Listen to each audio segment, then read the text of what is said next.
Asyhadu anna Muhammad Rasulullah. Coba sebutkan asyhadu anna Muhammad Rasulullah. Muhammad jaddad au jaddi. Muhammad kakekmu atau kakekku. Kalau engkau berkata Muhammad kakekmu, kadzabta, kamu bohong. Muhammad kakeknya siapa? Kalau engkau mengakui Muhammad kakekku, kenapa engkau bisa berani menjadi saksi yang memberatkan, menjadi saksi yang ingin memenjarakan anak sebagai cucu kakek yang ente bilang mengaku sebagai umat Nabi Muhammad SAW? Itu adalah khutbah anak punya kakek Al-Imam Ali Zainal Abidin di hadapan Yazid. Ketika Yazid bilang kacau balau, Yazid bilang azan untuk menghentikan khutbahnya, untuk menghentikan pernyataan Bang Ali Zainal Abidin. Tiba-tiba ketika khutbah, ketika azan sampai dia asyhadu anna Muhammad Rasulullah. Apa kata Yazid? Apa kata Imam Ali? Assalamualaikum warahmatullahi wabarakatuh. Terkait adanya permintaan dari beberapa lora, beberapa gus yang ada di Jember tentang pertanyaan apa yang melatar belakangi saya di dalam penelitian tentang nasab para habaib, maka dapat saya jawab bahwa yang melatar belakangi saya di dalam meneliti nasab habaib ini adalah ketika adanya fenomena-fenomena di depan publik, pengakuan-pengakuan dari seseorang yang mengaku sebagai keturunan daripada Kanjeng Nabi besar Muhammad sallallahu alaihi wasallam, baik ketika berceramah ataupun dalam kesempatan-kesempatan wawancara, atau juga saya pernah lihat di dalam sebuah sidang pengadilan di mana ada seseorang yang mengaku sebagai keturunan Rasulullah bertanya kepada seorang kiai yang menjadi saksi, apakah Nabi Muhammad itu adalah kakek ane atau kakek ente? Ada juga penceramah yang menyatakan di dalam ceramahnya bahwa di dalam tubuhku mengalir darah Rasulullah SAW. Sementara menurut hemat kami, antara pengakuan dengan akhlak-akhlaknya tidak linier, ada jauh panggang daripada api antara pengakuan sebagai keturunan Rasul dan akhlak-akhlak yang dicerminkan juga dari gaya di dalam berdakwah yang tidak mencerminkan kasih sayang seperti yang dicontohkan oleh Rasulullah Sallallahu Alaihi Wasallam di dalam berdakwah. Inilah yang melatar belakangi saya di dalam keingintahuan apa betul pengakuan mereka sebagai keturunan daripada Rasulullah SAW ini sesuai dengan apa yang tercantum di dalam kitab-kitab nasab yang sudah ada sejak masa lalu, di mana kita ketahui bahwa kitab-kitab nasab itu sudah ada sejak abad ke-3 Hijriah, ada di abad ke-4 Hijriah, ke-5, ke-6, ke-7, ke-8 sampai sekarang. Maka untuk mengetahui, mengkonfirmasi pengakuan seseorang yang mengaku sebagai keturunan Rasulullah SAW, kita bisa konfirmasi apakah betul pengakuannya ini sebagai keturunan Rasulullah dengan melihat amudun nasab dari yang bersangkutan. Kemudian kita konfirmasi nama-nama yang disebutkan itu dengan nama-nama yang ada di dalam kitab-kitab nasab. Demikian yang dapat saya jawab dari pertanyaan apa yang melatar belakangi saya di dalam penelitian tentang nasab habaib di Indonesia ini. Terima kasih. Wallahu wal muwaffiq ila aqwamit thoriqin. Wassalamualaikum warahmatullahi wabarakatuh. Alhamdulillah, pada malam hari ini malam yang sangat berbahagia dan insya Allah akan penuh keberkahan dari Allah Subhanahu wa ta'ala, karena yang akan kita bahas ini adalah sesuatu yang merupakan salah satu ajaran dari para ulama-ulama ahlu sunnah wal jamaah, wabil khusus ahlu sunnah wal jamaah an-nahdiyah, yaitu terkait dengan bagaimana interaksi kita dengan para orang-orang yang mengaku zuriyah daripada kanjeng Nabi besar Muhammad sallallahu alaihi wasallam. Kata Ibnu Hajar mengatakan dalam kitab As-Sawa'iqul Mukhriqah, yanbaghi li kulli ahadin an yakuna lahu ghairatun fi hadzal nasab asy-syarif wa dhabtihi hatta la yantasiba ilaihi ahadun illa bihaqqin. Wajib bagi siapa saja umat Islam untuk mempunyai kecemburuan kepada nasab Nabi besar Muhammad sallallahu alaihi wasallam wa dhabtih, dan harus menelitinya, hatta la yantasiba ilai ahadun illa bihaqqin, sehingga tidaklah sembarangan seseorang mengaku keturunan Nabi illa bihaqqin, kecuali dengan benar. Ini didasari oleh firman Allah Subhanahu wa taala yang saya bacakan di dalam muqaddimah, ud'uhum liabaihim huwa aqsatu 'indallah. Sebut mereka dengan leluhur mereka, dengan ayah-ayah mereka. Kalau kalian tidak tahu ayah mereka, leluhur mereka, garis keturunannya ke atas, fa ikhwanukum fiddin, mereka tetaplah merupakan saudara kalian. Panggil saja saudara, ya akhi, ya ukhti. Wa mawalikum, atau dipanggil dengan, kalau dulu Maula Ibni Umar misalnya, wahai anak buahnya Pak Umar, atau dengan kata-kata yang penuh penghormatan lainnya. Bagaimana dengan sesuatu yang telah terjadi dari apa yang telah kita yakini? Walaisa alaikum junahun fima akhta'tum, dan tidak ada dosa bagi kalian kalau kalian dulu salah. Itu namanya sudah syuhrah dan istifadah, tapi salah. Walakin, tetapi yang berdosa itu ma ta'ammadat qulubukum, sesuatu yang telah tahu namun sengaja kita tidak mau menerima pengetahuan itu. Itulah yang kemudian berdosa. Lalu apa? Nasab apa? Nasab siapa yang mengaku turun Nabi? Kemudian saya teliti. Yang saya teliti adalah nasab-nasab orang-orang yang mengaku keturunan Nabi besar Muhammad SAW, yang selalu mengaku keturunan Nabi di Indonesia. Siapa dia? Yaitu dari suatu klan yang disebut dengan klan Ba'alwi, atau mereka memperkenalkan diri mereka di Indonesia dengan sebutan Bib, Beb, Habib. Karena mereka itu adalah merupakan sebuah klan yang anggota-anggota mereka rajin di media sosial menjual, mengaku bahwa dirinya adalah keturunan Nabi. Maka ketika kita melihat adanya ketidaklinieran antara pengakuan dengan akhlak yang ditampilkan, aku cucu Nabi sering caci maki, aku cucu Nabi maki-maki kiai, habis Menteri Agama Gus Yakut itu. Aku cucu Nabi Mbah Hasim dibilang sejarahnya Kopingho, itu dari klan mereka. Ngaku cucu Nabi, tapi Gus Dur dibilang buta mata, buta hati. Ngaku cucu Nabi, Pak Jokowi katanya anak PKI, kodok katanya. Ngaku cucu Nabi Kiai Maruf Amin katanya babi. Ngaku cucu Nabi polisi katanya warung coklat. Ngaku cucu Nabi orang yang membuat kajian ilmiah katanya dajjal iblis, macam-macam. Inilah yang terjadi, kemudian sampai membuat saya penasaran, apa benar ini orang-orang model begini keturunan Nabi? Apalagi sebagian mereka yang punya duit sedikit menampakkan kekayaannya, flexing di media sosial. Baru punya mobil baru diperlihatkan, dia seperti bos, anak buahnya sudah nyiapin jaket. Dia mau masuk mobil, jaket di ini dulu. Ini orang kaya di Indonesia itu nggak ada yang begitu. Tapi orang yang sok kaya dengan mengaku cucu Nabi tidak malu memperlihatkan di media sosial YouTube dan Facebook. Kemudian mereka berusaha untuk menjaring anak-anak Indonesia, terutama yang berpaham Ahlussunnah wal Jamaah Nahdiyah, untuk masuk ke dalam lingkar mereka, kemudian didoktrin dengan sedemikian rupa. Akhirnya dengan kedok Ahlussunnah wal Jamaah Asy'ariyah, kemudian madhabnya madhab Syafi'i, anak-anak NU di Indonesia banyak yang masuk link mereka.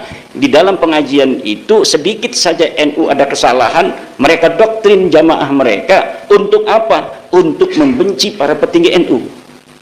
Kejadian hasil muktamar atau hasil basul masail di Banjar tentang panggilan non-muslim untuk orang-orang saudara kita yang bukan beragama Islam. Hasil keputusan Muktamar NU, Bahsul Masail, Muktamar apa Muktamar itu? Muktamar, Kombes di Banjar, hasil Bahsul Masail Kombes di Banjar, itu membuat sebuah keputusan bahwa panggilan kafir kepada saudara-saudara kita yang non-muslim di Indonesia ini merupakan panggilan yang tidak tepat. Kenapa? Karena kita adalah negara demokrasi yang berasaskan Pancasila, berdasarkan atas ketuhanan yang Maha Esa, kemanusiaan yang adil dan beradab. Kemudian mereka menyerang ini hasil keputusan Bahsul Masail NU sedemikian rupa dan mencaci maki tokoh-tokoh NU yang jamaah itu adalah orang-orang NU. Ini yang terjadi. Kalau misalnya NU ini punya calon, nggak bakal mereka dukung. Kiai Ma'ruf Amin calon dari Nahdlatul Ulama, NU berusaha untuk bagaimana Kiai Ma'ruf Amin itu untuk bisa mendampingi Bapak Presiden Jokowi waktu itu. Tapi mereka mungkin tidak ada yang mendukung. Yang ada di struktur NU pun, contohnya di Banten ada seorang Habib, itu terang-terangan dia mendukung, berbeda dengan PBNU.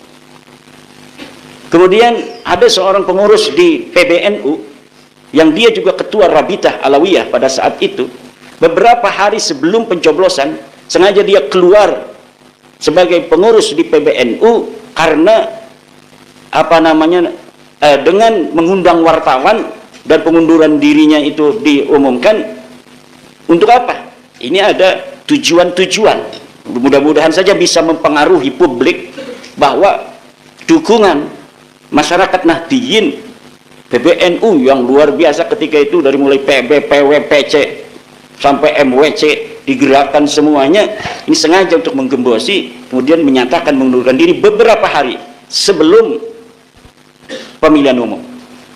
Kemudian salah satu dari Habib itu juga berceramah mengatakan bahwa Kiai Ma'ruf Amin ini adalah ketika mau dia menjadi wakil presiden Bapak Presiden Jokowi itu, bahwa ini beliau adalah orang yang dibayar, ulama bayaran, bahkan sampai disebut babi. Waktu itu saya tidak terima dan saya langsung laporkan ke Mabes Polri dan orangnya langsung dipegang kemudian dipenjarakan. Sebelum bab nasab ini saya sudah menjarain Habib, namanya Ja'far Shadiq gitu. Ya, ketika itu luar biasa itu provokasinya itu kepada ulama-ulama kita, sehingga membuat banyak juga warga-warga Nahdiyin yang marah ketika itu. Tapi belum masalah nasab. Kapan sih masalah nasab ini? Masalah nasab ini baru 2022, Oktober 2022. Dari latar belakang tadi yang telah saya sebutkan, kemudian saya menggunakan metodologi historis dan metodologi genealogi dalam tradisi kita, yaitu ilmu nasab. Di dalam ilmu nasab, karena ilmu nasab adalah bagian yang tidak dapat dipisahkan dari ilmu sejarah, maka saya menggunakan metodologi historis. Yang pertama, langkah yang harus dilakukan di dalam kita meneliti sebuah kejadian sejarah masa lalu, apalagi yang sudah 1400 tahun itu, yang pertama adalah disebut dengan tahapan heuristik. Yang kedua adalah tahapan kritisasi sumber, kemudian interpretasi sumber, kemudian baru historiografi. Apa itu heuristik? Heuristik adalah dalam sejarah, dalam penelitian sejarah, mengumpulkan seluruh sumber-sumber yang dirasa berkaitan dengan bahasan yang sedang kita teliti. Dalam hal ini adalah bahasan tentang nasabnya Ba'lawi, betulkah dia merupakan keturunan dari baginda Nabi? Saya urutkan terlebih dahulu sebelum saya linierkan dengan kitab-kitab yang saya bahas itu, siapa yang akan jadi percontohan. Saya cari di internet nasabnya itu, ada nasab Bahar Smith, ada nasab Rizik Sihab. Kemudian keduanya ini saya lihat ini lebih bisa untuk diteliti, yaitu nasabnya Rizik. Nah, nasab Rizik ini saya urutkan dari mulai dia bapaknya yang ada di internet itu sampai kepada baginda Nabi besar Muhammad SAW. Di dalam penelitian masalah nasab itu bisa dilakukan dengan dua cara. Pertama adalah dengan cara top down, ya, bisa dengan cara dari bawah ke atas. Dari atas ke bawah kita teliti, betulkah seorang ayah mempunyai anak itu, atau betulkah seorang anak mempunyai ayah. Saya menggunakan metodologi looking up, melihat ke atas, looking down, dari melihat ke bawah. Jadi dari ayah ke anak, dari anak punya anak lagi, punya anak lagi. Saya periksa apakah benar Nabi Muhammad punya anak bernama Fatimah. Luar biasa, banyak dalilnya itu dalam hadis, masih bisa, belum butuh ilmu nasab itu. Kemudian betulkah Husain ini mempunyai anak bernama Sayyidina Ali Zainal Abidin, masih ada di hadis. Ali Zainal Abidin, betulkah dia mempunyai anak Muhammad Al-Baghir, masih ada di hadis karena dia perawi hadis. Muhammad Al-Baghir, betul nggak dia mempunyai anak bernama Ali Al-Uraidi, masih Ja'far Shadiq dulu, Ja'far Shadiq, betul, masih ada sebagai perawi hadis. Apakah Ja'far ini punya anak nama Ali Al-Uraidi? Betul, masih ada dalam perawi hadis. Ja'far Shadiq, betulkah dia mempunyai anak Muhammad An-Naqib? Ini membutuhkan ilmu nasab. Kita lihat tahunnya berapa, kemudian kita sandingkan kitab, terkonfirmasi ada di dalam kitab. Kemudian betulkah Ali Al-Uraidi ini mempunyai Muhammad An-Naqib? Muhammad An-Naqib mempunyai anak bernama Isa, itu terkonfirmasi di dalam kitab semasanya, yaitu Siri Silsilatil Alawiyah. Kemudian ketika Isa punya anak Ahmad, ini masih kita membutuhkan kitab Siri Silsilatil Alawiyah. Terbukti pula dia mempunyai anak namanya Ahmad. Ahmad punya anak namanya Ubaid. Ini silsilah Rizik Syihab, ada Ubaid di situ. Ini yang bermasalah. Tidak ada disebutkan kitab-kitab yang semasa dan yang paling dekat masanya dengan Ubaid ini dan Ahmad bin Isa yang menyatakan Ubaid ini benar anaknya Ahmad bin Isa. Tidak ada. Ahmad bin Isa itu dia menurut Ba'alwi wafatnya adalah 345 Hijriah. Ubaid anaknya katanya wafatnya 383 Hijriah. Anaknya Ubaid namanya Alwi, makanya mereka disebut Ba'alwi, keturunan Alwi bin Ubaid. Itu wafat tahun 400 Hijriah, berarti abad kelima. Kita lihat di kitab-kitab abad kelima, tidak ada sedikit pun kitab yang menyentuh, bahkan hanya menyindir, tidak ada, tentang nama Alwi sebagai keturunan Nabi ini. Kita lihat kitab yang lainnya, misalnya Tahdhibul Ansab karangan Al-Ubaidili 437 Hijriah. Kemudian kita lihat lagi dalam kitab Al-Majdi karangan Al-Umari 390 Hijriah. Kemudian kita lihat lagi kitab Muntaqilatut Talibiyah. Ini tidak ada angka tahun wafatnya, tapi diperkirakan dia hidup atau meninggal dunia itu 490 Hijriah juga. Kemudian kitab abad ke-6 namanya Syajarah Al-Mubarakah, wafat 606, tapi ini kitab ditulis 597 Hijriah. Tidak ada juga Ubaid dikatakan sebagai anaknya Ahmad bin Isa. Bahkan dikatakan di situ anaknya cuma 3, Muhammad, Ali dan Husain, laisa lahu walad. Tidak ada anak yang namanya Ubaid. Kemudian kitab abad ke-7 Al-Fakhri, kitab abad ke-8 Al-Asili As-Sabatul Musad, kitab abad 9 Umdatul Talib Al-Kubra karangan Ibnu Inabah. Tidak ada semuanya menyebutkan keluarga Ba'alwi, susunan nama-nama yang ada di dalam leluhurnya Rizik Syihab ini sebagai keturunan baginda Nabi. Lalu bagaimana dia sekarang jadi keturunan Nabi? Ceritanya di abad 9 itu leluhurnya Rizik Syihab ini mengarang kitab, nulis dewek, arani kitab Al-Burqatul Musyiqah. Dari kitab Al-Burqatul Musyiqah ini namanya Ali bin Abu Bakar As-Sakran menulis silsilahnya bahwa dia namanya Ali, punya ayah namanya Abu Bakar, punya ayah namanya Abdurrahman, punya ayah namanya Maula Dawilah bin Ali al-Sahibud Darak, bin Ali al-Ghayyur, bin Muhammad, bin Ali, bin Muhammad Sawib Birmat, bin Ali Qoli Qasam, bin Alwi, bin Muhammad, bin Alwi, bin Ubaid, bin Ahmad bin Isa. Itu baru abad ke-9, 895 Hijriah. Setelah 550 tahun Ahmad bin Isa ini wafat. Jadi 550 tahun sejak orang yang diaku itu wafat, baru ada pengakuan itu. Inilah yang disebut dengan argumentium ex silentio. Ada kesunyian di sana. Kalau ada kesunyian, tidak ada satupun dari 14 nama yang disebutkan dalam silsilah mereka itu dalam rentang waktu masa di mana diperkirakan orang itu hidup. Yang orang itu hidup di kanan kirinya ada ulama. Kalau dia itu orangnya adalah orang Tarim, di situ ada Taiz, di situ ada Aden, di situ ada Siwun, banyak ulama yang mengarang kitab. Di Tarim sendiri ada ulama mengarang kitab. Setiap ulama yang menyebutkan, yang mengarang itu di abad kelima, misalnya Ibnu Samrah menyebut ulama-ulama di Tarim, tapi keluarga mereka itu di abad 5 Hijriah, tidak ada satupun yang disebut namanya itu. Nah, tidak disebutkan, inilah yang membuat aneh. Masa iya orang yang disebut mujtahid mutlak, katanya ini Ubaid ini mujtahid mutlak, sama Imam Syafi'i, Imam Hambali, Imam Ahmad bin Imam Maliki, Imam Ahmad bin Hanbal, masa iya mujtahid mutlak, nggak ada yang ngutip sama sekali. Orang Tarim semua disebutin ulama di situ, kok dia adanya di Tarim, tetapi kenapa sama sekali namanya tidak disebutkan? Hada yadullu ala annahu ghairu mawjud hunaka fi dzalikal waqt. Tidak ada waktu itu orang. Bukan hanya dia tidak terverifikasi sebagai keturunan Nabi, Ubaid ini pun terverifikasi sebagai fiktif dalam kesejarahan yang diciptakan oleh keluarga mereka itu. Tidak ada orangnya. Kemudian orang yang dikatakan Ahmad bin Isa ini, yang kemudian mempunyai anak katanya Ubaid, itu diberi gelar Al-Muhajir. Nah ini di sini nih saya tidak keburu membuat sebuah slide untuk khusus di Lampung karena memang waktunya sangat mendesak, sangat sempit. Tapi ini ada bekas acara diskusi saya di Klaten bulan Mei kemarin. Ini nanti bisa dibagikan sajalah oleh panitia kepada para hadirin. Dan ini diskusi Klaten pun sebenarnya adalah persiapan Bahsul Masail saya di PBNU yang kemudian tidak jadi.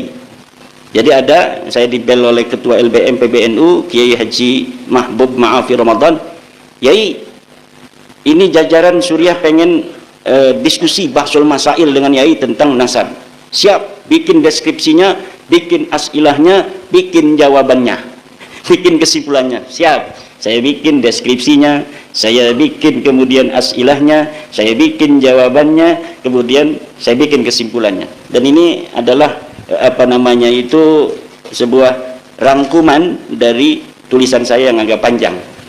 Namun kemudian beberapa hari lagi setelah saya berikan ini semuanya kepada Ketua LBM, namun ada halangan sehingga belum dilaksanakan Bahsul Masail di PBNU itu sampai sekarang. Sampai sekarang belum dilaksanakan karena ada suatu hal. Kemudian sebelum saya lanjutkan, izinkan saya minum dulu nih. Mungkin karena memang bapak-bapak ini sudah diantaranya ada yang sering melihat YouTube, itu mungkin nanti akan dikembangkan di dalam diskusi saja. Mungkin ada pertanyaan-pertanyaan yang ingin bapak sampaikan, mungkin nanti kita akan kembangkan dalam pertanyaan. Karena saya yakin sebagian besar ini sudah ada yang ingin memperhatikan masalah nasab dengan melihat YouTube atau membaca tesis saya. Tesis saya itu bukan tesis seperti yang dipahami awam, bahwa tesis itu adalah karya tulis di Universitas S2 gitu. Bukan. S2 saya itu tentang Ahlul Kitab inda Syekh Nawawi At-Tanara Al-Bantani, berbahasa Arab di Institut Ilmu Al-Quran Jakarta. Kalau ini tesis itu artinya kesimpulan ilmiah, itu sesuai dengan filsafat Hegel, bahwa sebuah kesimpulan itu tidak bersifat mutlak apabila terjadi antitesis. Jadi kesimpulan itu tesis, kemudian ada antitesis, kemudian bisa sintesis. Seperti dulu ada bumi datar. Bumi datar dipahami oleh seluruh orang yang hidup abad pertengahan bahwa bumi itu adalah datar. Kemudian ada seorang ilmuwan mengatakan bumi itu bulat. Nah, itu tesis bumi datar dimentahkan oleh antitesis bumi bulat, sampai saat ini tidak terbantahkan, bahkan semakin menguat, dan sama sekali tidak ada orang yang sekarang berani mengatakan bumi itu datar kecuali kaum bumi datar. Ada masih sekarang kaum bumi datar, banyaknya dia pakai teori konspirasi. Bumi datar, orang yang sudah bisa ke atas ruang angkasa, memoto bentuk bumi, ya bentuknya bulat. Itu sudah hakul yakin dengan musyahadah, terlihat. Contohnya, masa iya masih ada orang yang mengatakan bumi itu datar, tapi nyatanya masih banyak orang yang menyatakan bumi itu datar. Banyak itu lebih dari 3. Coba lihat di internet kaum bumi datar. Itu mereka punya teori-teori sendiri. Yang saya perhatikan, ada videonya Harun, siapa namanya? Harun Yahya ya. Itu punya CD saya banyak, saya tonton satu-satu. Kalau saya menggunakan teori dia menerangkan, saya pun akan terbawa bahwa memang bumi ini datar. Karena itu pakai ini teori kapal terbang. Masa iya kita menggunakan kapal? Kalau bumi itu bulat, maka akan begini. Iya juga kata saya ya. Tapi setelah saya baca Al-Quran, wah tidak. Ini lafaz basat itu di dalam Al-Quran tidak bermakna lempang begini kayak piring. Ternyata ulama-ulama tafsir kita juga mengatakan bumi itu bulat gitu. Demikian mungkin nanti kita kembangkan di dalam apa namanya pertanyaan-pertanyaan. Kesimpulannya apa? Kesimpulannya Habaib ini bukan cucu Nabi. Dari sisi ilmu sejarah, dari sisi ilmu nasab. Kemudian dia bukan cucu Nabi, dilihat dari hasil tes DNA yang sudah ada. 180 orang sudah tes DNA. Dan tes DNA-nya menunjukkan haplogrup mereka itu G. Sedangkan keturunan Nabi menurut para ahli harus mempunyai ciri kode genetik haplogrup J1. Sesuai dengan para keturunan Nabi yang sudah tes DNA di seluruh dunia Islam. Dari mulai Saudi, Al-Abdali, Al-Auni, Al-Jamajizah, kemudian di Yordan Al-Hashimi, di Maroko, di Yaman itu. Di Yaman itu ada yang bukan Ba'lawi, namanya Az-Zaidi, Ar-Rassi, At-Toba-Toba, Al-Jailani. Semuanya kebanyakan terkonfirmasi dari hasil tes DNA mereka bahwa mereka benar keturunan Nabi. Karena kode genetiknya haplogrup J1 yang menunjukkan dia orang Arab, keturunan Ibrahim. Sedangkan orang-orang Ba'lawi ini, Al-Atas bin Syihab bin Semit bin Yahya As-Segab, Maula Dawila, Maula Khelah, ini haplogrupnya G. G ini baru bertemu dengan Nabi Muhammad 40.000 tahun di atas tuh, baru satu kakinya 40.000 tahun ke atas. Nah, sedangkan orang Yahudi keturunan Nabi Yakub ini sekarang di Kohanin itu keturunan dari Nabi Harun yang menjadi pendeta-pendeta yang menjaga silsilah sampai Nabi Harun. Itu sudah verifikasi dan terkonfirmasi hasil dari haplogrup mereka J1 juga. J1 itu bertemu di Nabi Ibrahim, yaitu 4.500 tahun dari sekarang. Karena Nabi Ibrahim hidup 4.500 tahun dari sekarang. Itu antara orang-orang Kohanim dengan orang-orang keturunan Nabi Muhammad dari Saudi Arabia itu bertemu di satu kakek 4.500 tahun. Berarti klop. Sama-sama ngaku turunan Ibrahim, sama-sama ngaku sebagai orang Arab, bertemu 4.500 tahun yang lalu. Ketika disandingkan dengan Ba'lawi ini, dengan bin Syihab bin Semit, hasil tes DNA-nya disandingkan, ini Kohanim, ini keturunan Nabi yang ada di Saudi Arabia.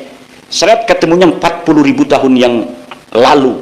Menandakan ini bukan siapa-siapa. Kalau dengan orang-orang yang Yahudi keturunan asli Israel ini ketemu 4.500 tahun. Betul secara sejarah, karena Nabi Ibrahim itu 4.500 tahun yang lalu. Kemudian punya anak namanya Ismail, menurunkan orang Arab. Punya anak namanya Ishak, menurunkan orang Israel. Ba'lawi ini adanya belah sini. Ketemunya di sana satu kakeknya dengan orang-orang Jawa, dengan orang-orang Arab yang keturunan Nabi itu 40.000 tahun yang lalu.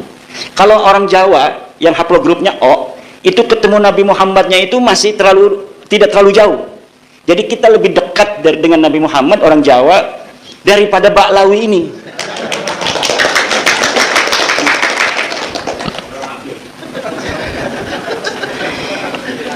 Itu Kiai dapatnya dari mana? Ya saya kan punya teman dokter dari BRIN. Dokter dari BRIN yang sekarang beliau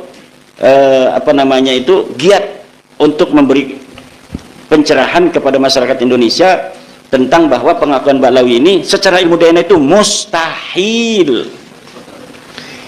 Jadi secara ilmu DNA mustahil, secara ilmu nasab tidak terkonfirmasi. dalam ilmu sejarah. Tidak terkonfirmasi itu apa? Maudhu'un munqati'un mardudun. Nasab mereka itu tidak menerima. Ya silahkan kalau tidak menerima, dalilnya mana? Sampai sekarang tidak ada. Tidak ada dalilnya. Bahkan kalau mereka memberikan dalil, dalil itu yang akan memakan mereka. Semakin mereka membuat dalil, dalil itu yang memakan mereka. Kenapa? Ya orang nggak ada apa-apaan di sananya, blank. Ditulis sekarang ini manuskrip, bikin-bikin sendiri. Ya emangnya manuskrip palsu itu nggak bisa diteliti? Bisa diteliti, Pak. Nggak bisa. Manuskrip itu bisa diteliti. Orang nggak bisa ngebohong dengan kertas, nggak bisa. Kalau misalnya dia ini salinan, kayak kemarin Murtada Az-Zabidi. Murtada Az-Zabidi katanya mengarang kitab Ar-Raudul Jali. Murtada Az-Zabidi itu 1205, abad 13 Hijriah awal. Katanya mengarang kitab Ar-Raudul Jali. Ini Az-Zabidi ulama besar, pensarah kitab Ihya Ulumuddin. Pensarah. Makanya Yai Afid husnudzon pada Imam Zabidi, Yai Afifuddin Muhajjid, wakil Rais Am. Wah, kalau misalnya beliau bikin status Nasabu Ba'alwi bainal musbitina wal munfin. Kiai Imad lahu dalilun wa Murtada Zabidi lahu dalilun. Kiai Imad punya dalil, Murtada Zabidi punya dalil. Waduh, berarti kata saya Yai Afif belum tahu kalau kitab Murtada Zabidi Ar-Raudul Jali ini palsu. Maka saya bikin tulisan laporan kepada Yai Afif bahwa kitab ini palsu. Dari mana mengetahui kepalsuan? Gampang. Karena kitabnya sekarang sudah dicetak oleh pakar muhakkik yang ada di Yaman, namanya Ba'zib. Nah, di dalam terbitan yang terbaru 2022 itu dia membuat sebuah muqaddimah di dalam kitab cetakannya itu yang menerangkan bagaimana bisa adanya kitab Ar-Raudul Jali. Ternyata di dalam penelitian Ba'zib itu, Dr. Ba'zib dari Yaman, bahwa kitab yang dikatakan karangan Murtada Zabidi ternyata tidak dikenal. Kitab itu disebut manuskripnya ditulis oleh Hasan Muhammad Qasim. Hasan Muhammad Qasim ini wafat 50 tahun yang lalu. Di dalam keterangan itu dia mendapatkannya dari sebuah manuskrip yang ada di Khazanah Al-Wafaiyah di Mesir. Diteliti oleh Ba'zib, kitabnya tidak ada. Yang katanya tulisan seseorang yang bernama Abdul Mu'ti. Katanya ini tulisan Abdul Mu'ti, saya menyalinnya dari sana. Ternyata tulisan Abdul Mu'ti itu tidak ada. Berarti kalau tidak ada, dia mengarang. Lalu bagaimana, apa motifnya? Seorang Mesir yang bernama Muhammad Hasan Qasim menulis tentang Ba'lawi. Ada benang merahnya. Yaitu karena dia teman seseorang di Mesir yang bernama bin Yahya. Saya lupa apakah Ali apa Muhammad bin Yahya, dari keluarga Ba'alwi. Dan Alwi bin Tahir yang ada di Bogor dan di Johor, karena dia itu sering bolak-balik Bogor, Johor, karena punya tugas sebagai mufti di Johor, orang Ba'lawi, mendapatkan manuskrip ini dari bin Yahya Mesir ini. Lalu bin Yahya Mesir ini, menurut asumsi saya, dia menyuruh Hasan Muhammad Qasim untuk menulis itu. Kemudian Ba'zib ingin mengetahui siapa sih Hasan Muhammad Qasim, diteliti oleh Ba'zib. Ternyata Hasan Muhammad Qasim memang tukang bikin kitab palsu. Dia telah terbukti memalsukan seorang ulama besar namanya Al-Ubaidili Al-Aqiqi. Ulama besar yang hidup di abad 3 Hijriah. Kemudian dia menulis kitab sendiri, Muhammad Qasim ini, dengan judul Az-Zainabat. Zainab gitu. Ternyata kitab ini kemudian bukan atas nama dia dicetaknya, tapi atas nama ulama yang hidup di abad ketiga. Maka kata Ba'zib, kitab Ar-Raudul Jali pun sama kemungkinan besar kronologisnya seperti kitab Az-Zainabat ini.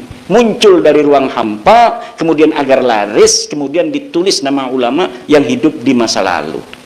Itu yang terjadi. Itu bukan hanya satu. Ada lagi kitab Abnaul Imam fi Misr wa Syam. Ini kitab Abnaul Imam yang kemarin Pak Muhdor marah-marah sama saya tuh. Imaduddin Dajjal. Ini kitabnya ada, kitab abad keempat.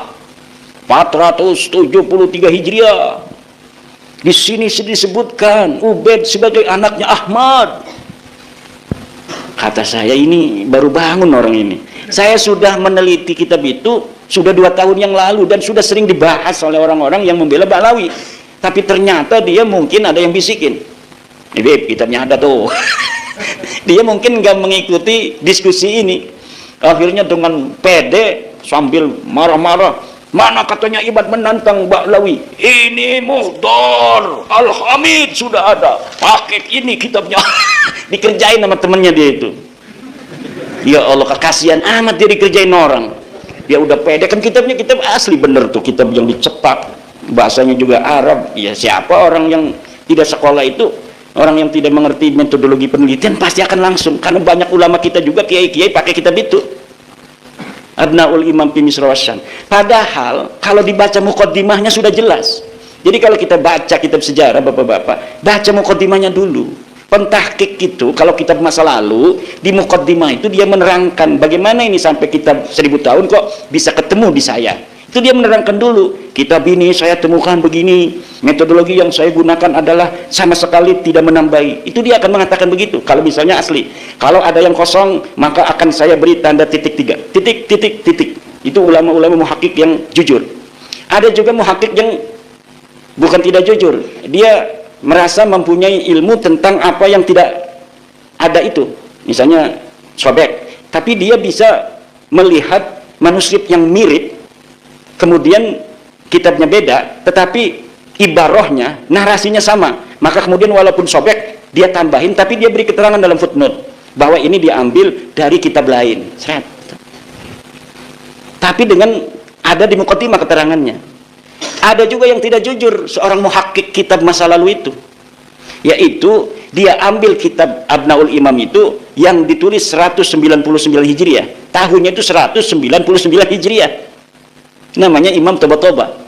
Kemudian dicetak hari ini oleh Yusuf Jamalul Lail, diberi angka tahun 400 Hijriah, jadi ulamanya tahun 199 Hijriah, di jilidnya disebutkan 473 apa 37, saya lupa, itu sekitar itu.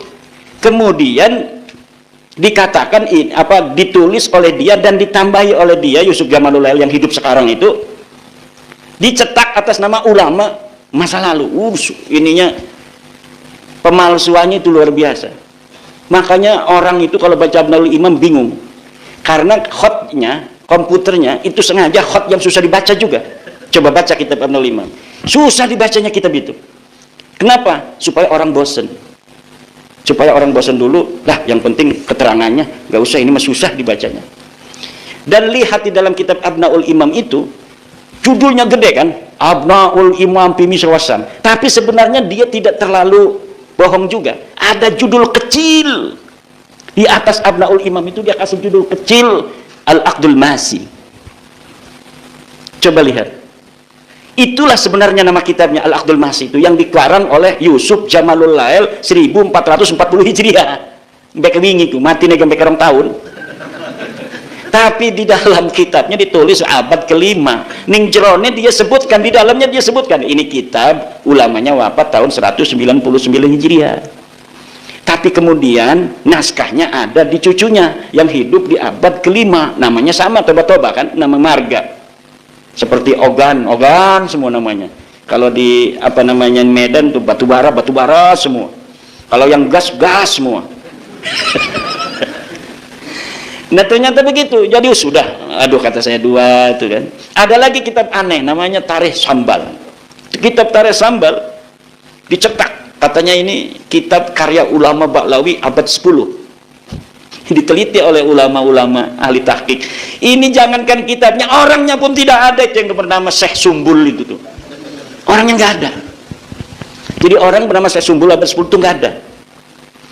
Lalu ketika dikritik oleh ulama, Muhammad Al-Habsyi ini mengambil kitab yang dia yang dia ambil itu, yang namanya dirubah menjadi Sumbul itu, yaitu Tarikh Ibnu Hisan. Sebenarnya kitab itu adalah karangan Ibnu Hisan. Apa dia motifnya sampai mengganti nama? Motifnya sangat mudah untuk ditebak, untuk mempertahankan nasab. Kenapa? Karena di dalam manuskrip Ibnu Hisan tidak ada nama Ba'lawi. Kalau dia menggunakan nama Ibnu Hisan ditaruhin Ba'lawi, sementara orang lain nanti punya manuskrip yang sama, dia ketakutan, takut manuskripnya ada lagi yang punya di negara lain, maka akan ketahuan bohongnya. maka sekalian saja nama pengarangnya diganti agar tidak terdeteksi. Karena kalau namanya Tariq Ibnu Hisam, dia takut masih ada di belahan dunia lain manuskripnya, orang yang megang. Nanti kalau misalnya sama-sama dicetak, kok beda? Itu motif-motifnya. Maka dalam ilmu sejarah ada yang disebut kritisasi sumber. Jadi setelah heuristik, itu ada kritisasi sumber. Udah kitabnya numpuk, manuskrip numpuk, ini satu-satu diteliti. Ini katanya Ardul Jali Murtado Az-Zabidi. Betul nggak ini karangan Murtado Az-Zabidi? Coret, tidak layak untuk dijadikan sebagai sumber karena pengarangnya palsu.